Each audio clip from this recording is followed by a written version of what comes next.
611-A é um artigo que surgiu com a Lei 13.467 de 2017, que é a última reforma do trabalho. Vai ter outra agora, dá para sair outra aí.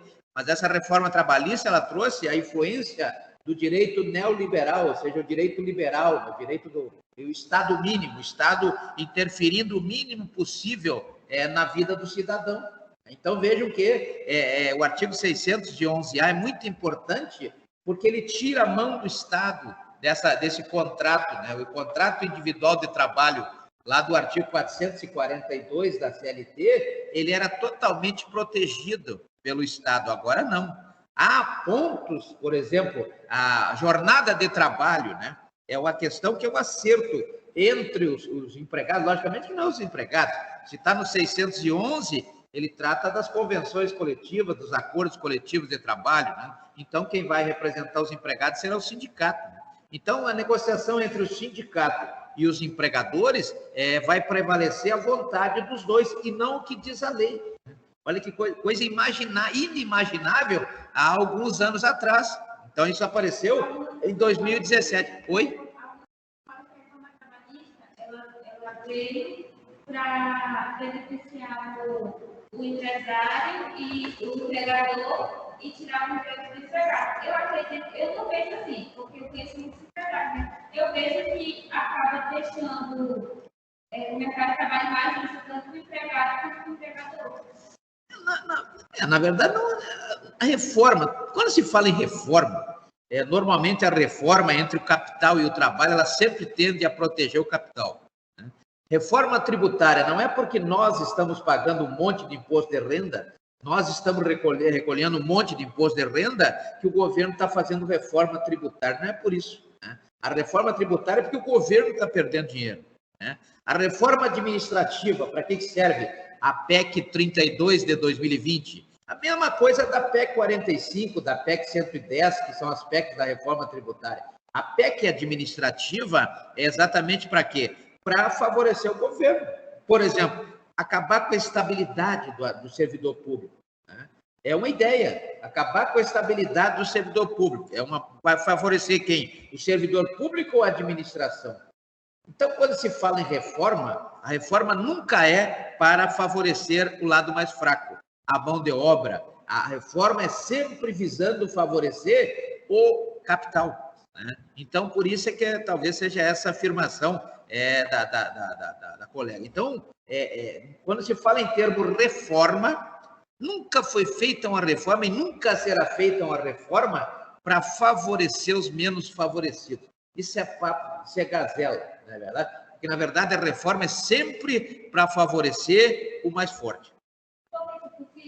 Com a reforma, né? Aí, com essa ideia de eles poderem fazer contrato, eles mesmos fazerem contrato sem intervenção do Estado, acaba que pode abrir mais portas para outras empresas quererem investir no Brasil e isso gera mais emprego, com isso gera mais lucro para o Brasil, né? Sim, claro, sim, exatamente. Abre portas, né?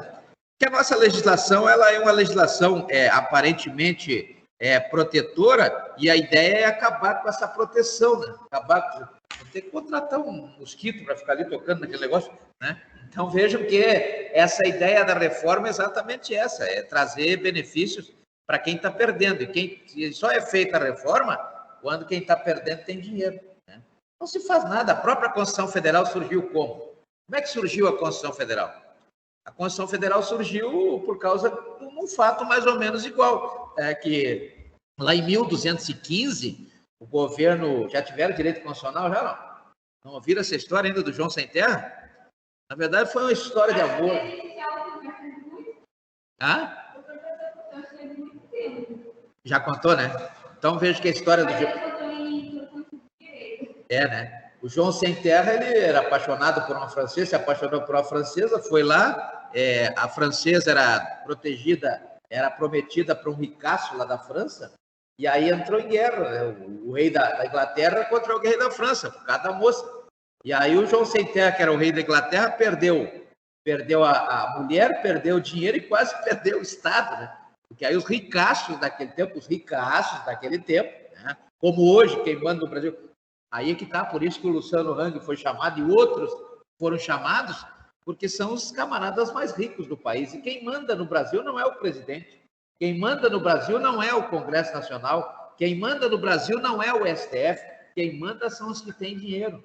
Não é verdade? Então, quem tem dinheiro manda. Então, por isso é que esses caras estão sendo chamados. E aí, os caras mais ricos daquela época, lá em 1215, se juntaram, fizeram uma Carta Magna, que é a única Carta Magna, né? Vocês vão encontrar aí nos livros Carta Magna, isso é pura bobagem. Na verdade, Carta Magna foi só uma, lá de 1215, né? E aí assim, colocaram lá 40 condições e disseram para ele, ó, João Sem Terra, a partir de hoje, para te continuar governando a Inglaterra, vai ter que fazer exatamente o que está aqui, né? E aí ele, para não perder o governo, diga, meu mestre, tudo bem?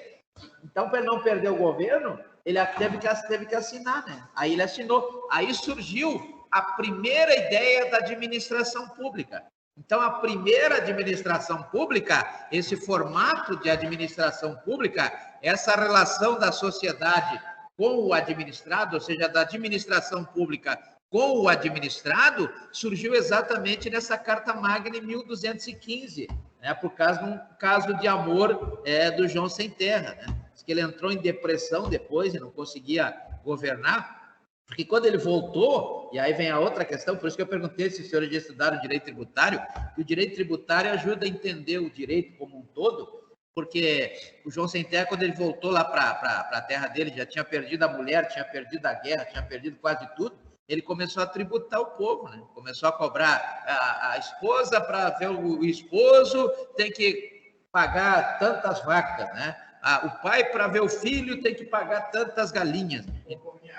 Oi? Sim, ficou corneado. E aí resolveram como? Os ricos que estavam sendo prejudicados, né? Como a colega falou, né? Que é, na verdade, quem manda em qualquer país do mundo, e sempre foi assim, desde os romanos, é quem tem dinheiro, né? Quem tem dinheiro é que manda. Por isso que o Luciano Huck foi chamado, senão não teria sido chamado. Um empresário, né? Não tem participação nenhuma do governo. Mas por que chamaram o Luciano Huck? Porque ele comanda, ele lidera uma massa que tem dinheiro. E essa massa financia, suspeita-se que financia os fake news, né?